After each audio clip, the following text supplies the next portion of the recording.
Hey, welcome to Let's Talk Money with Money T and Simply C. We will be discussing financial behaviors, past experiences, relationships, and more. We're going to show you how all those things play a role in your financial decisions. Talking about spending plans, saving and investing, and identifying your behaviors with money. All of these things will help you jumpstart your road to financial freedom.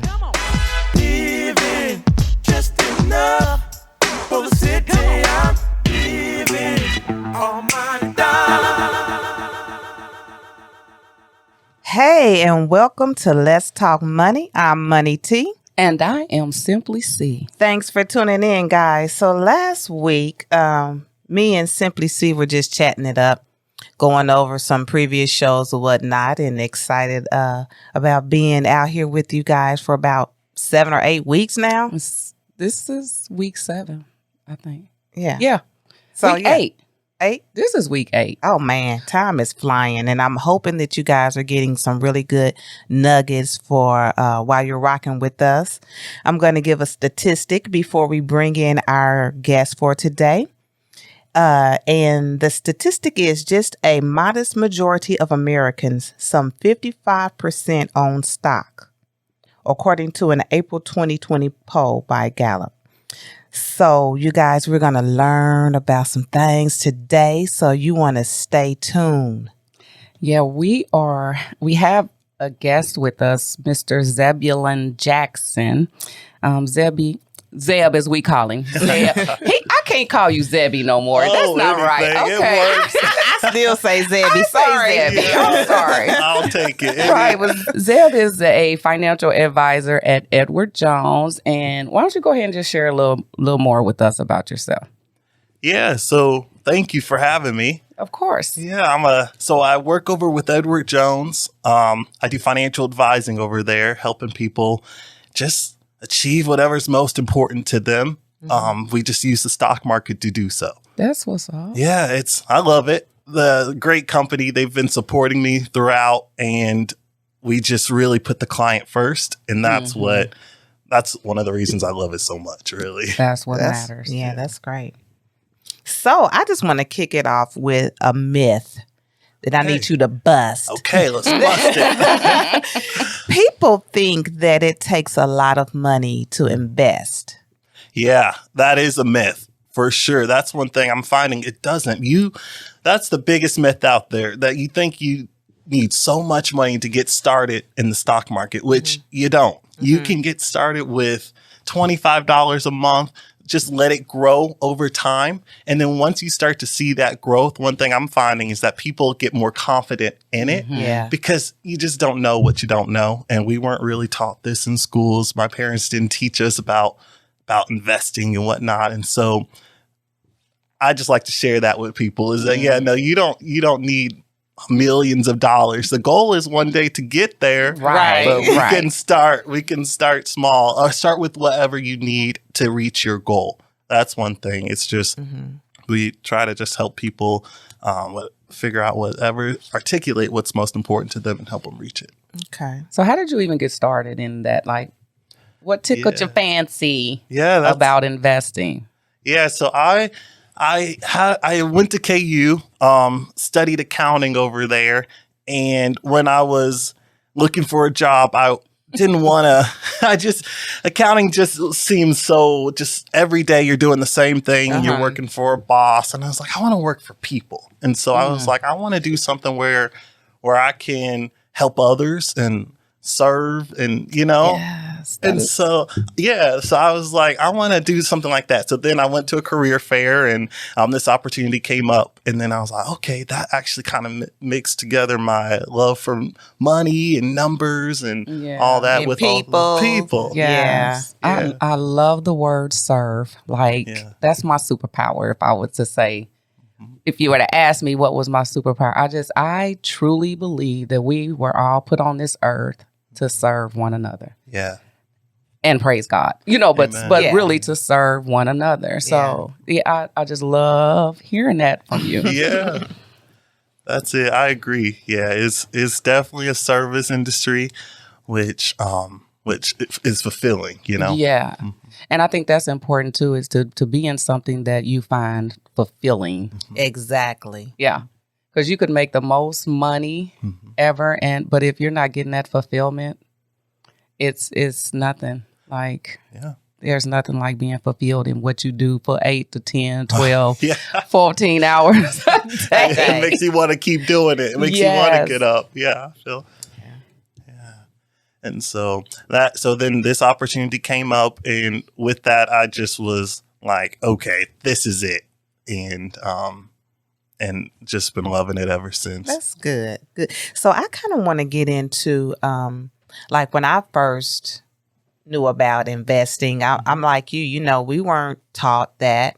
And I learned it early on back in 1990. You know, I worked for Janus Funds, a mutual fund company. Yeah. And that's where I first really learned that it doesn't take a lot of money. So a little quick story. I worked with clients over the phone, and people would call in, and they would open up accounts for their children. Like they wouldn't even have Social Security numbers yet. They're setting up accounts, mutual funds for their newborns. Yeah. And they're only contributing like $50 a month. Yeah.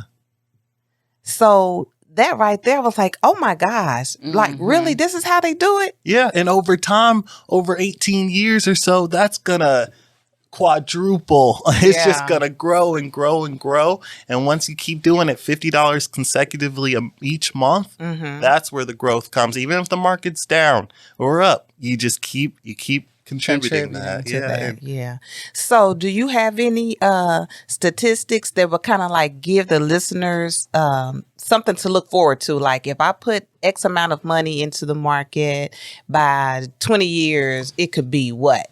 Yeah. So the first one I want to start off with is to get to $1 million by age 65, just $1 million seems cool. You'll be a millionaire by age 65.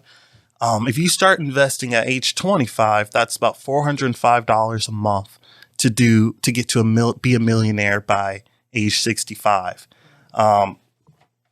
Age 30, it's $584. Age 35, it's about $855. And I also wanted to bring in something that's, say, $10 a day. That's $300 a month. It sounds like a lot a month, but $10 a day, then that over 20 years with a 7% rate of return, which is just a good conservative rate of return, then that comes to about $160,000 over 20 years. And that's, say, $10 a day. And so in 20 years, you're going to be reaping those benefits of saving. And you know what? And I always like to go back to like those that go to Starbucks and spend $10 a day, $7 to $10 a day, or those that go out and eat lunch Monday through Friday. Yeah. $15, $25 a day. Yeah. Yes. Just put it in the market, have it start saving in some quality mutual funds and have a diversified portfolio, then it's going to accumulate. It definitely will. I love it. I just love the whole concept. And I just really want listeners and people to know that do it. No matter what your age is, you know, there's some late bloomers and that's okay. Yeah. Just get in there. And that's what we were talking about. If you just get started, I think the biggest fear that I'm running into with my clients just not wanting to get in the market is just there's a risk to lose your money, some of your money. However, if you get into quality mutual funds, quality investments, and invest over the long term, historically, that's a 7% rate of return over the long term. Years, it can be as high as 31%, 50%. And then can lose money as well. But, and if you diversify, then your chances are slimmer. Exactly. Not saying that you won't lose, but they're slimmer. Yeah, that's it. And so by diversifying, are you saying don't put all your eggs in one basket as far as the type of investments that, so even like 401k, a lot of people might only have their 401k at the job. So should they be doing something outside of that as well? Yeah. And by diversify, yeah, exactly. We should, the 401k, think of that as a bucket. And the investments are going to be what's inside of the bucket. And so with those investments, what we're going to do is have different investments in there, kind of like, so how we like to do, say if we do a growth portfolio that's projected to grow that 7% over time, then what we would do is do a little bit in cash. We'll keep some cash in there. So not even invested, probably about 3% in cash. And then we'll do a little bit in the income, which is going to be bonds, which are going to be a little bit more conservative. Bonds are a way you can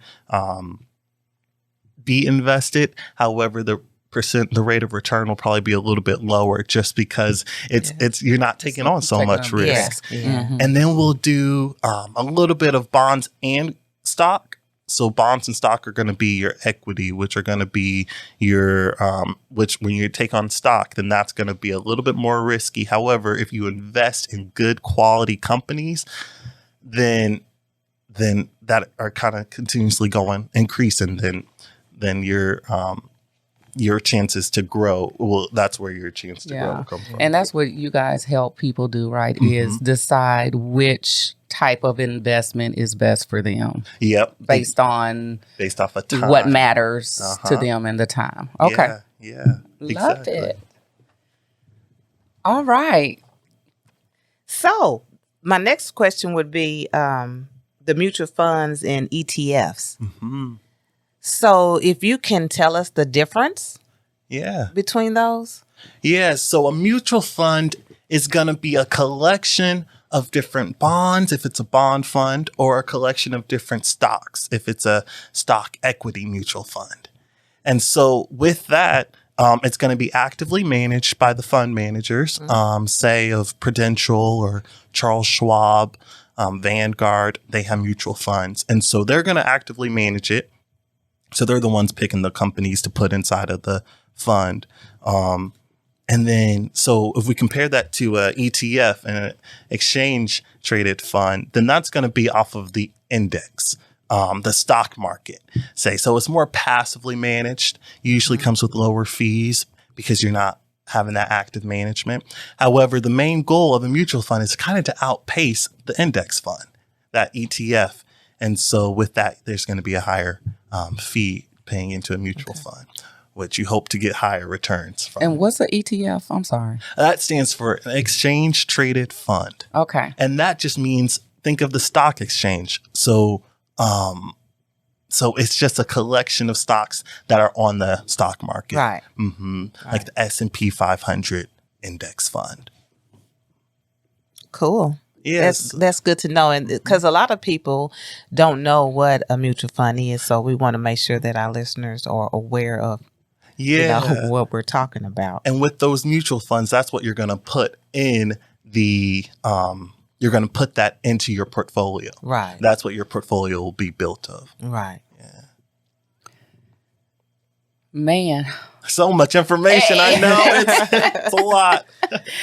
It is. And I'm going to want to talk about 401ks and how things, how people can leave money on the table when they don't contribute with their 401k there. So that we've been talking and giving some information and you sharing different things. But I want to go back to the basic. I don't think we even talked about what a stock is and why people should invest in the stock market. Yeah. Let's talk about what a stock and what are bonds. That's a huge question that let's figure that out. So basically, when you purchase a stock, you're buying a microscopic stake in the company. So you're buying some stake. You're a stakeholder. It's yours, and you get to share in the growth and also the loss.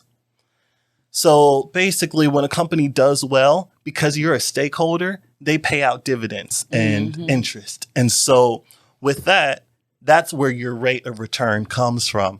your rate of return comes from how well the company's doing. So that's why I always like, we need to get invested in some quality companies that have proven over time that they have a great balance sheet to do well in the long term. So we don't have to take so much of the ups and downs. Like, yeah. And then on the other hand, a bond is a type of loan.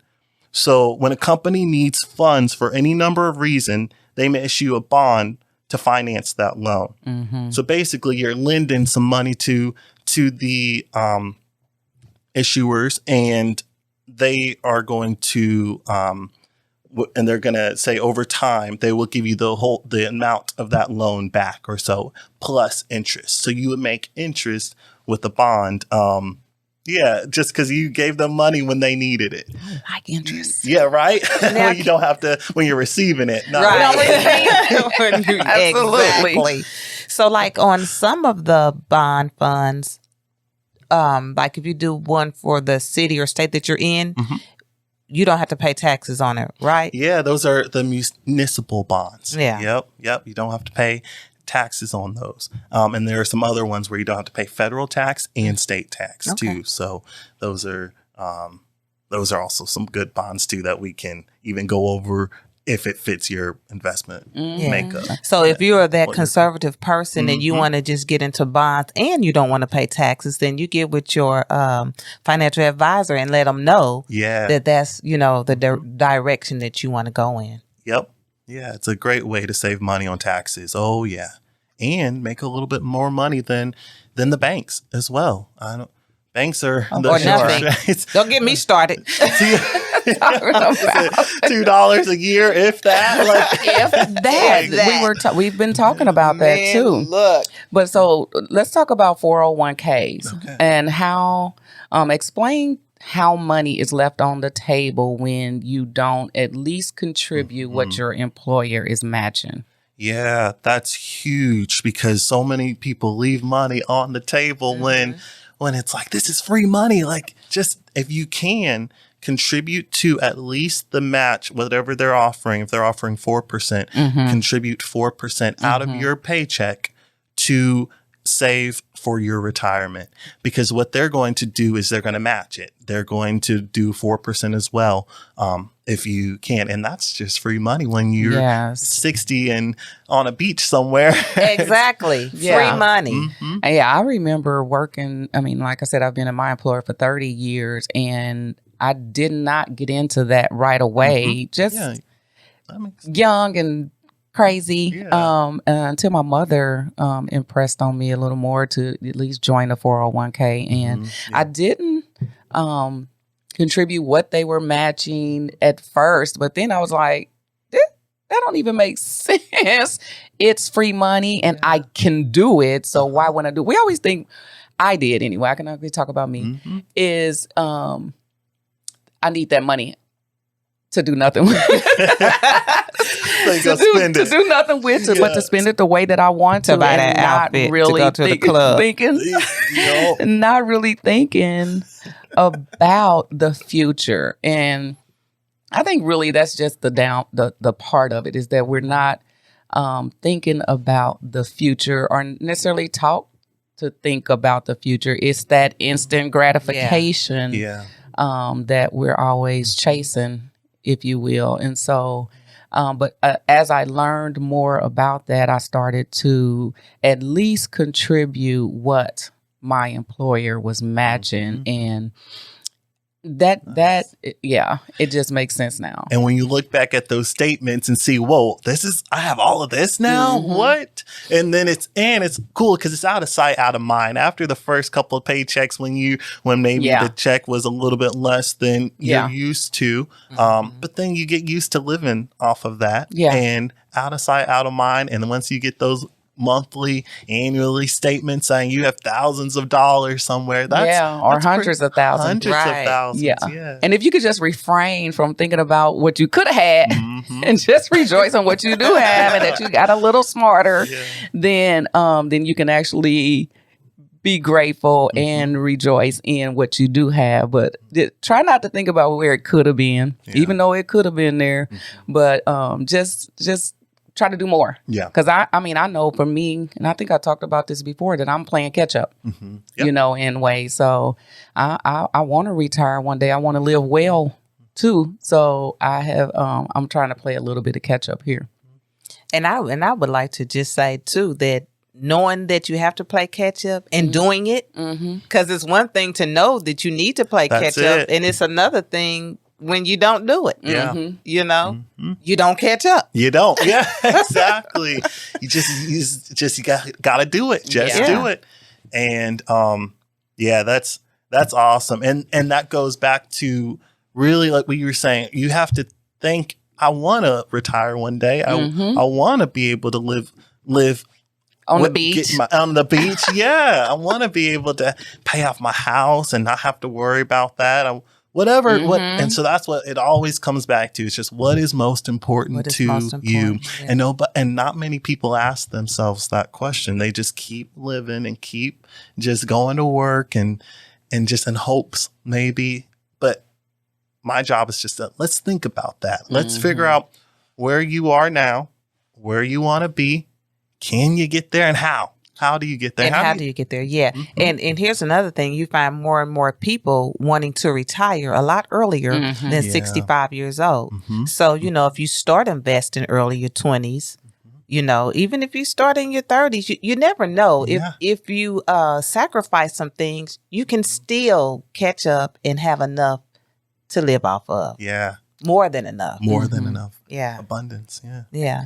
One thing I remember, I've heard a financial planner say now regarding a 401k, a traditional 401k, and then a Roth. And so he explained to us and was saying to us that to invest in a Roth IRA, his reasoning was because you pay taxes on that money now while you have an income. When you retire and you're getting your 401k monies, you don't want to have to pay taxes on it, so you get a Roth. Yeah, so I think there should be a little definition in there. So traditional IRA versus Roth, just making sure people understand. Yeah. Right. That- So yeah, I'll let you do the Okay. Yeah, for sure. So a traditional IRA and a traditional 401k is basically going to be pre-tax dollars. So you are able to contribute with pre-tax dollars, so you don't have to pay taxes on it basically until you pull the money out. That's when you're going to start paying the tax. Okay. And the planner was probably saying that you're probably going to be in a higher tax bracket when you retire. Most people are. And so do you want to pay a higher tax when you withdraw the money, or do you want to, and with the Roth, it's going to be with after-tax dollars. You're able to contribute to your retirement savings with after-tax dollars. So when you pull out and withdraw, then you don't have to pay taxes on that. Yeah. And think about it like this. Once at retirement, if you have $1 million saved up over time, then 22% tax rate, then that's going to be $220,000 that's going to have to come out of your nest egg when you retire at And you no longer have income. And you no longer, that's the so thing, you that's- no longer have right, the income. You no longer have the income. So it's better to pay the taxes now when you do have income, opposed to when you're trying to live your best life. Right. And I think that people were probably taught, because I know that that people were probably taught, you get in that 401k and you use that as a tax deduction. It lowers your Taxable income. That's true. you know, and using it that way. But if you really think about it, when is it more important? Probably when you retire. Yeah, the government's going to get their money one way now or later. So it's Yes. just what makes sense. And that's also sitting down with the planner, because every situation is different. And they still have traditional IRAs for a reason. There are still benefits.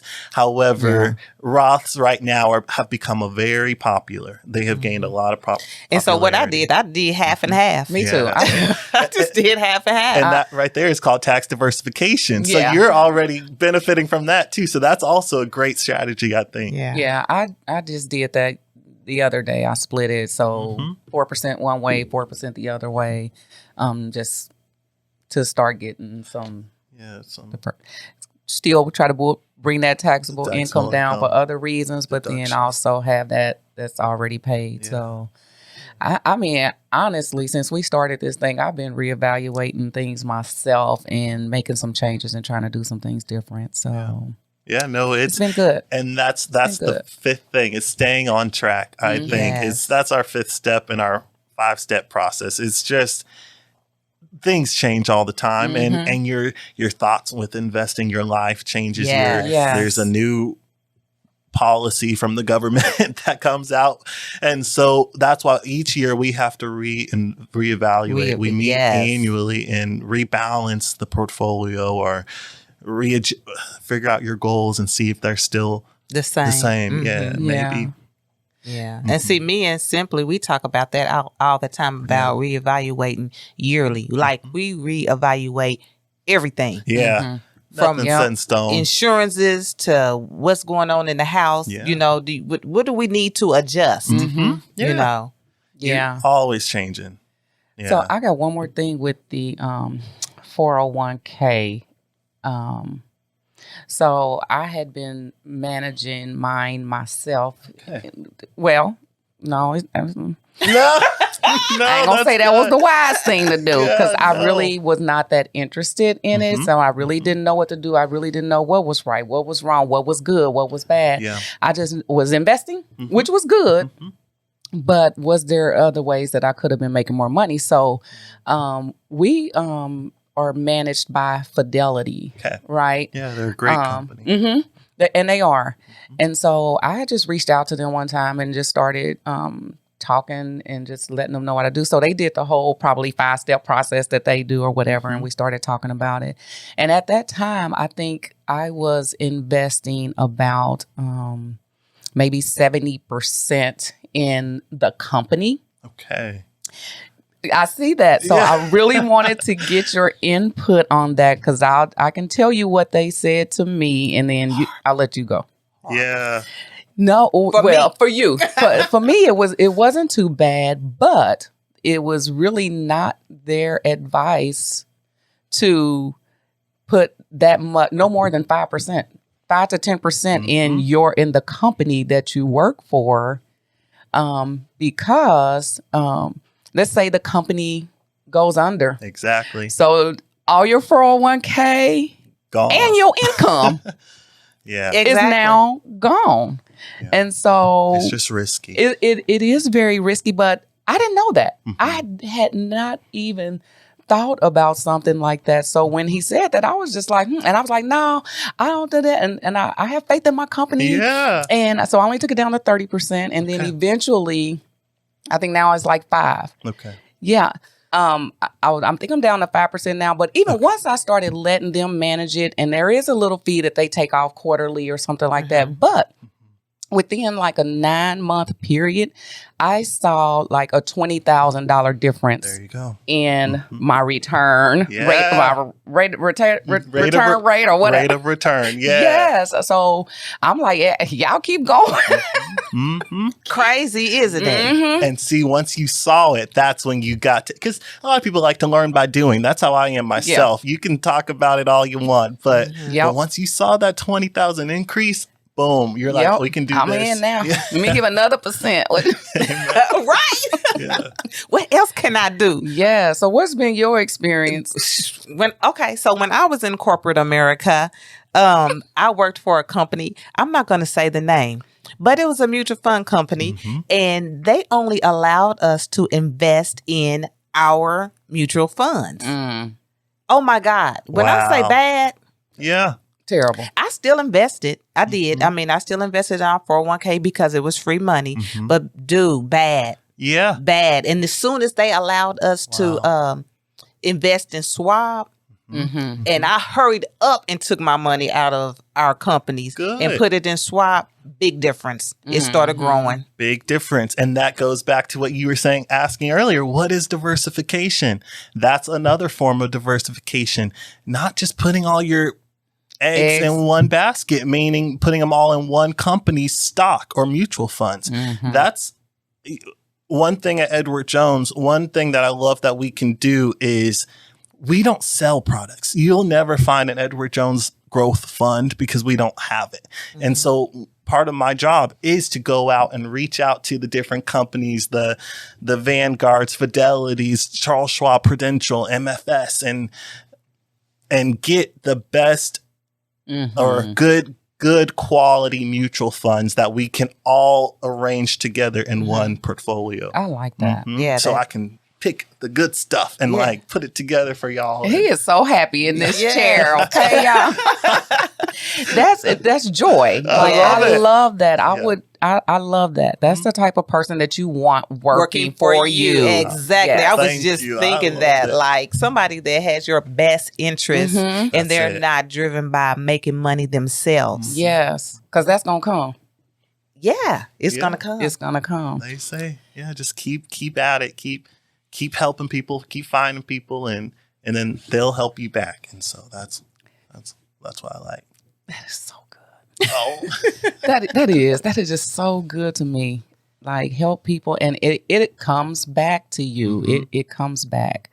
So, did you have any input on that 401k and? Yeah. So with that, the 401k being that you were investing all in, or what was it, 70% you were doing? So we say no more than 10%. So same thing Fidelity said, just do, because it's just so risky.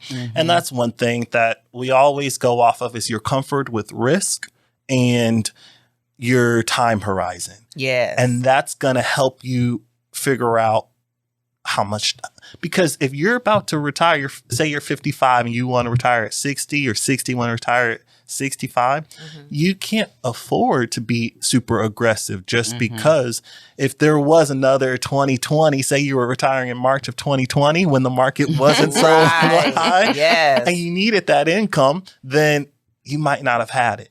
However, it's just because it would be really aggressive. But if you were so what we would do is move it down to more conservative bonds where your money doesn't fluctuate as much. It's more stable. And so so just saying that's the level of risk. And whereas maybe a 30-year-old or 40-year-old, 50-year-old can take on a little bit more risk than a 65-year-old who just depends on I feel like I can't take on a lot of risk. I kind of do, but I like, because I take money and I invest in stock. Okay. It's in the stock itself, you know, but then I watch it like a hawk, because if that mug starts going down, I'm selling. You're selling. You know. Yeah.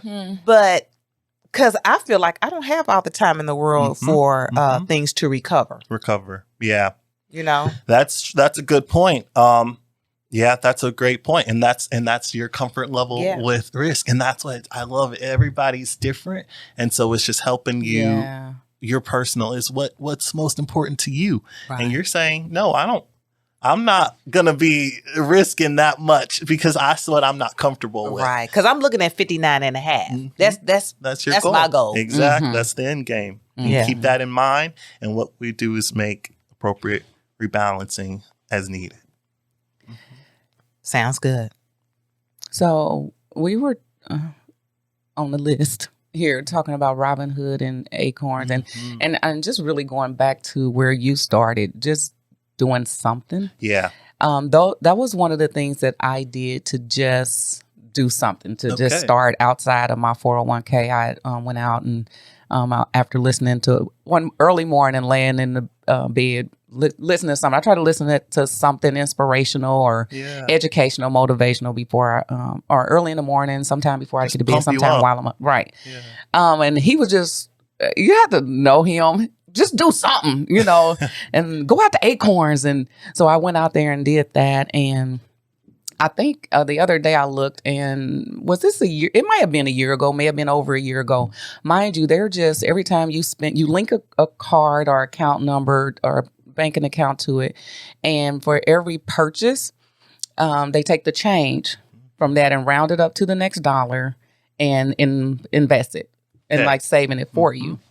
So you don't even have to have $25 or $50. It's change, to just get started. And I think it was like at $800, but it might be $800 that I wouldn't have saved Exactly. had I not been doing this. And then I talked last week about my stepson, son who started with Robinhood. And so he's doing, and it's so exciting Yeah.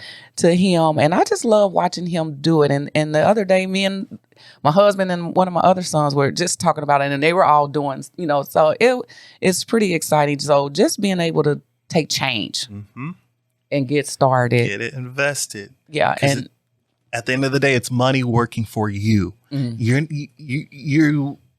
You didn't have to work for that extra 10 cents 10 or, cents. Exactly. Yeah. or $10.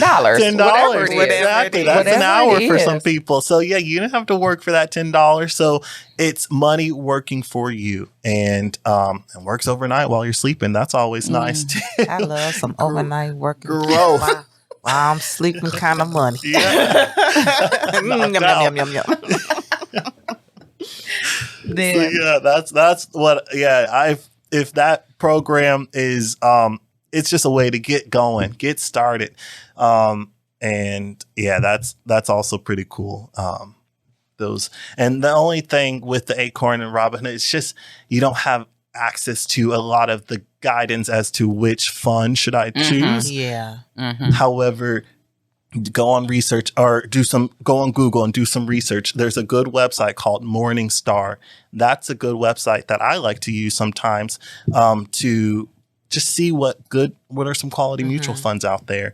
Look for 4, 5-star mutual funds. Those are funds that have a strong balance sheet, that have proven that they're going to be, that they've consistently performed well, but also that they're a very long-term outlook focus. So those are companies that over the long run, Morningstar believes that they will be Do pretty well. strong. Yeah. That's good to know. You got anything for, because I keep talking. I'm used to it. Oh my goodness. Go ahead, I'll wait. No. So I'm thinking it along the lines of giving back. Yeah. You're a young man, a young person, and we know that it's best for people to get involved while they're young. So I want to know, how are you reaching out to your community? Because them yours. No, to educate. young people and get them involved in investing. Yeah, that's huge. One thing that I like to do is reach out on Facebook, LinkedIn, Instagram. All as young people, we love the social media, and so it's a great way to connect with people. So that's one thing. I was pre-pandemic was able to go to different networking events and meet people throughout the city. There was a really cool one where I set up shop downtown, and that was just so many people, just different questions about life insurance and investing, the basics, because now it actually is becoming a little bit more popular. I see these YouTube commercials, so people are sparking a little bit more interest, which is huge. So I'm just able to just give some education that I learned throughout the years, and that's just priceless to me, because you just don't know what you don't know, and when you know it, and you can do better. Yeah. And so that's one thing that I've been just trying to reach out to, like you said, the young people. And even elderly people too. It's like, because if you're about to retire, you that would be the time you would want to speak with an advisor the most, because you really want to organize your finances to be able to have a withdrawal strategy. Say you built up your nest egg, but you don't know having a withdrawal strategy, figure out how much money you're going to need to pull out each month. I like that. To be able to live. Yeah. So I would like to just give my little 2 cents on some homework I would like the listeners to do. And one would be to go and reevaluate your 401k. Yeah. See how much you're putting in, see if you want to educate yourself on Roths and see if you want to put some in a Roth and some in a traditional. You know, the other thing would be if you just want to do something, just get started. As this girl will say, that would be download an Acorn app. I like TD Ameritrade personally, because you can call in, you can talk to somebody, and they can guide you through different things. You still have to make your own pick as far as stock and things of that nature, but you can start with anything. Yeah. But you can just get started, and they can guide you. So that would be my 2 cents with that. And I always want to give a little affirmation and to remember that, or tell yourself that I always have enough money for all that I need and want. In Jesus' name. And remember that.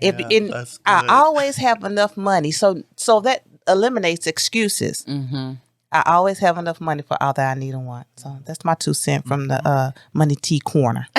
Yeah. Was you guys? Yeah, real quick with the 401ks too, with educating your 401ks, it's or rebalancing and going back to look into it. I like a rule of thumb too, 10 to 15%. If you can do that and contribute to that to your 401k, you should be pretty good. Do at least the match, but 10 to 15%. And then even if you want to contribute more, then look into Roths and traditional IRAs. Man, this has been great information. Zeb, we thank you so much for coming. We really appreciate your input. Thank you for having me. And thanks for being here today. Can you tell our listeners how to reach out to you if they want to get started on their financial planning? Yeah. So I recently just opened up an office over by the IKEA in Merriam, 6700 Antioch Road. I love it there. That's cool. So yeah, come visit me, wear a mask. So that works. And also I'm on Facebook. I'm on LinkedIn, Zebulon Jackson, Zebulun. Got that in the Bible and the 12 tribes of Israel. My parents did. And also, just reach out. I'm here to help. And just really it's just a simple conversation, all complimentary, until it's a complimentary plan. We call it a stress test. Just figure out if you are able to reach your goals. And then if so, we can go from there. Thank you. Hey, I'm Simply C. You can catch me on Facebook and Instagram as Simply Custom Wood Designs and Simply Cupcakes. And you can also check out the page advocatingdaughters.com.